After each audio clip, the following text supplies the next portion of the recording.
welcome back to the channel. Today I'm finally going to be permanently bolting front suspension components on the Charger wagon. And I'm very excited because in the last video I got everything undercoated and she looks really good, really clean.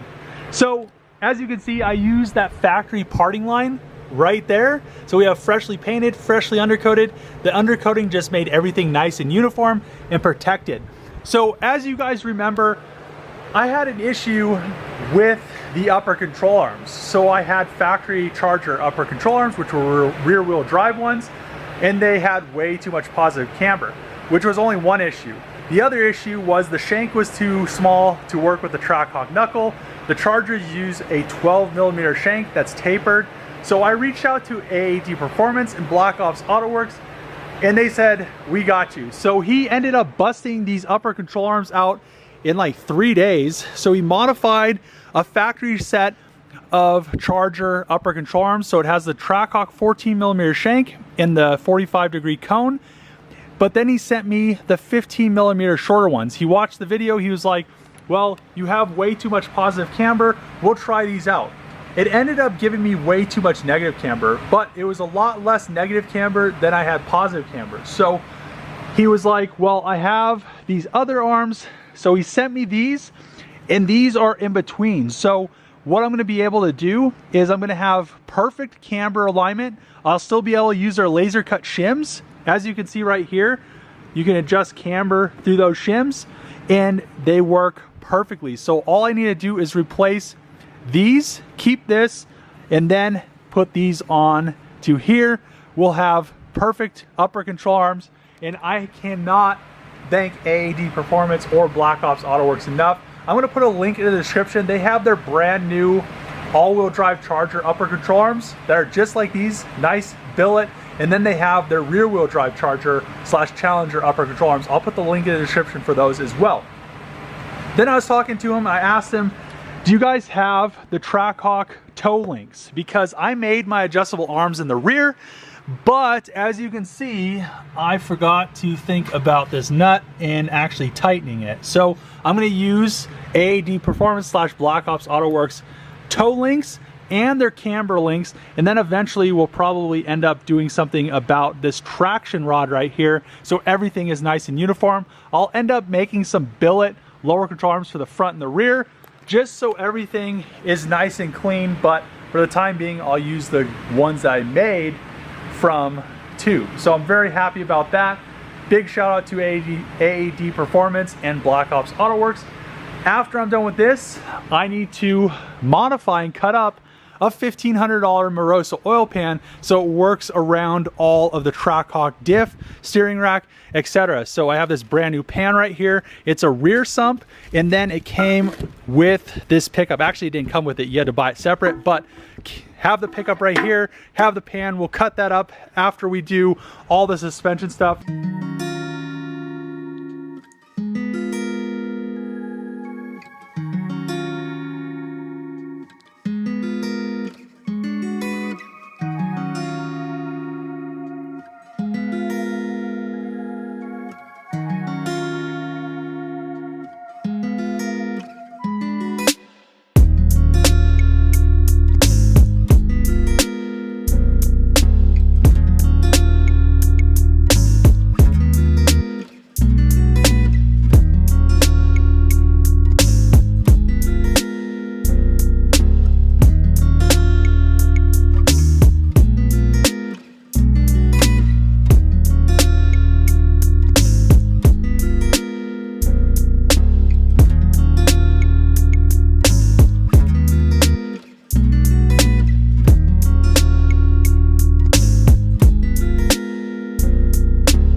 I now have the AAD upper control arm permanently bolted into the Charger, and I love how nice and slim these upper control arms are. So we made it work with the Trackhawk SRT.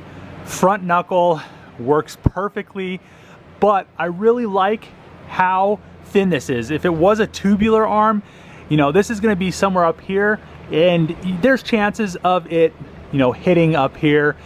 But now it shouldn't have any issues, any clearance issues, and adjusting it is really simple. I mean, you just loosen these bolts, you pull these ones out, and then just put a new laser cut tab in there. You can do it while it's in the car and while it's still sitting on, you know, with load on it on the alignment rack. It makes it very, very simple. And I'm really happy, like I said, that AAD helped me make these work with the Trackhawk knuckle, with this larger shank, and then with that tapered little 45-degree cone. But I will be redesigning, actually I've already redesigned this knuckle, but I just need to have it made. So I moved this down here like it would be on the Hellcat, and then I also made this longer like it would be on the all-wheel drive Charger. So they have a little bit more clearance, but it would be using still all-wheel drive Trackhawk suspension pickup points. So it took a little bit of time, but I just need to have that made. For the time being, this will work perfectly fine. I also eventually want to make the lower control arms in the front and the rear out of billet, but for the time being, everything is going to work, and it's going to work perfectly, and we'll have the axles in here, and she'll run and drive. Cannot wait. And I also installed the rear AAD toe links, camber links, and I really like how they worked out. They look super clean, just like these upper control arms. Shout out to AAD Performance. I'll put the link in the description, just reiterating that for their website, for their knuckles. I'll also put the link in the description for Black Ops Auto Works, their website, and it just is really nice to have a company that is willing to help with a project like this. But now what I'm going to be doing is I'm going to be cutting up this $1,500 Moroso oil pan. Look at this thing. Looks so nice and clean. It's a rear sump Hellcat oil pan, and what I need to do is make it work with the all-wheel drive front differential, and then I need to add this spacer in there just so it has an extra, it's like 1 to 2 mil of clearance. What I'm going to do is I'm going to move the cart with the engine and the transmission and the subframe and the diff and the steering rack over in front of the Supra. Then I could work out of the sun, get the forklift. I'll have to lift this stuff up and pretty much test fit it a bunch of times.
Moroso oil pan cut up and fit in the subframe with the front differential, and there are a few issues that I'm seeing which I'm not sure if I want to change it from a rear sump to a front sump.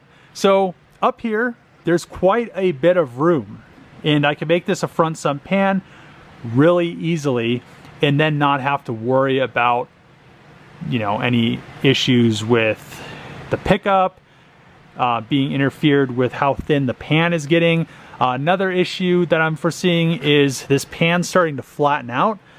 Oil drainage is going to be, you know, it's going to take a little bit more to drain because it's not going to be angled like it was before. Another issue is I have reduced the capacity quite a bit. So I would, you know, it was right here. I would have to make kind of a little baffled bulge right here to hold. I'd probably make it hold a little bit more oil than was right here. It would be baffled, it'd be kind of okay. But then I want the transmission to bolt to the pan. So Moroso, they don't do it for the Hellcat pans. I'm not exactly sure. These engines make a lot of power. Usually if you're getting an aftermarket oil pan, you're gonna make a lot of power, but it doesn't connect to the transmission. So I would want to make a piece, but then if I made a piece to connect this, there's a bolt that goes this way and this way. I could only come about that high and then over, because I'd still have to be able to put the bolt in and then I have to make a piece that gets welded on there. It would still add quite a bit of capacity. But then another issue is, besides the transmission, besides the angle and draining the oil back to the back of the pan, the capacity, etc., etc., etc., Moroso sells these pans and they have no dipstick port. The factory pan on this side, the dipstick goes in it. So you'd think they'd have back here, you know, it'd come with a dipstick, that one in the pan, so you know how much oil is in your oil pan. So what I think I want to do, I'm talking to Hayden right now, asking him what he thinks I should do, is I think I should make it a front sump. I have all this room. I could pretty much come out here and make it baffled, have the pickup come down, have the dipstick go back into the pan like it would be factory. As you can see over here on this factory oil pan, the dipstick is right here. So have the dipstick go on the factory location spot and then not have to really worry about this rear sump. I really do like the rear sump. There isn't much room on this side to add any more capacity, but on this side I could make a thin little shelf that came out. Then if I did that, I could have the drain is like back here. It's low enough, it doesn't really matter, but I could have the drain like down here or something, so it just, you know, goes, it's really easy to get to. Right here it's pretty hard because of, you know, the subframe's right there. So I'm gonna figure that out, maybe end up turning this Moroso oil pan into a front sump, which I think is probably becoming more and more, as I think about this right now, the best idea, because I have plenty of room up here, there's nothing there, and I could just have the biggest oil pan that I want up there.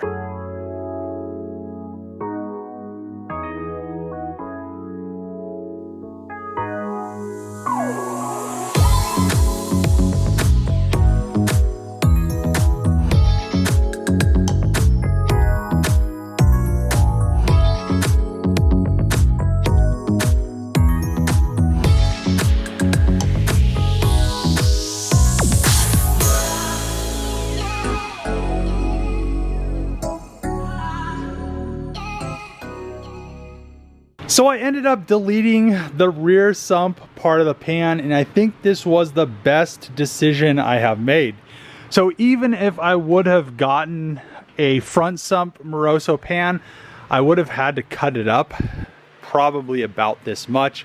Plus the front sump Moroso oil pan didn't have any baffling, and it still didn't have the location, like I said before, for the dipstick tube. So I'm going to be adding that to this upgraded pan. I pretty much just bought this pan for like the flange and then this little bit of sheet metal work, which it is what it is. So now everything clears. I went with you know, I cut it to here. I'm gonna do a 45, then have it flat a little bit, and it's gonna be all the way the same up to about the steering rack, and then it's gonna start to come down, and then once it passes the steering rack, I'm gonna bring it out into a larger pan. So I'm gonna probably contour, you know, right here along, just kind of come out like a 45, come out probably about here, and then have it protruding a little bit further than this. So I'm going to use this as a shelf, come off, and then I'll have everything nice and baffled in there. I need to figure out where the Hellcat pickup, so I'm going to bolt the Hellcat oil pump on here. And the factory pickup, I did get a pickup tube with this pan, but since it's not going to be a rear sump anymore, it's not going to work. If I do have to end up using that pickup tube, I'll just end up modifying it and using it, and I think that will work perfectly. But we'll see what happens. If I can use the stock location for the factory Hellcat pickup tube, I'm gonna end up just utilizing that system, because I could just unbolt everything, bolt this pan on, and not have to worry about messing with the pickup tube. So really happy that this is where it is. I need to go home and design a bunch of stuff. I need to design the whole back piece of sheet metal, which I'm just going to have it come completely straight, because, you know, I have all these things I have to clear with the diff.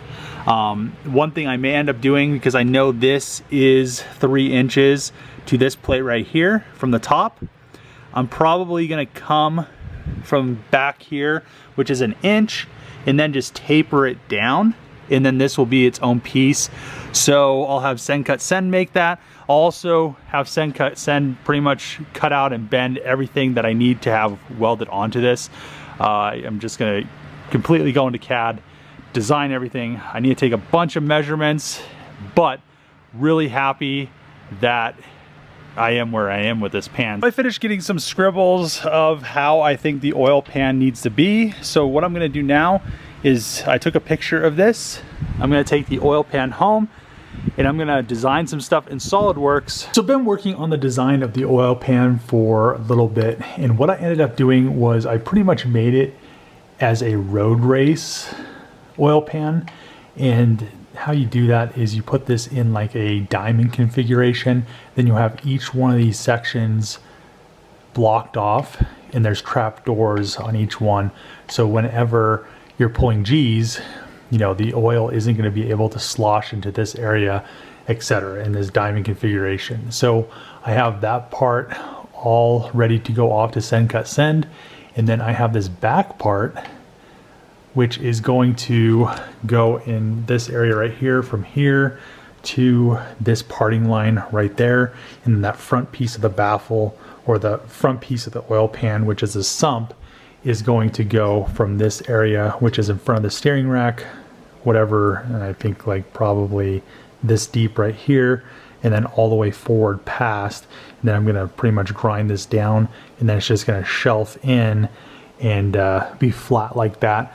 One plus about this is now I'll be able to clear the Trackhawk differential, and then I can get all this oil to run in, and I have a little piece that goes over this, which the pickup then effectively goes in there, and it just kind of seals it off, so there's not going to be any oil starvation issues, which it really doesn't seem like Hellcats have as many oil starvation issues, because the oil pan was designed pretty well from the factory.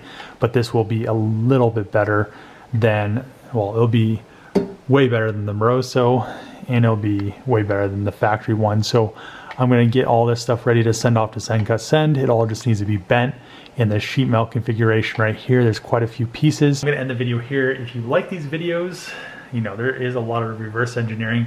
I'm most likely going to buy my own 3D scanner, because I need to scan the rear fuel tank section of the Charger, which I was supposed to have a company come out and they never ever showed up. So I think, you know, I can design all this stuff. I just need to have the tool to do it.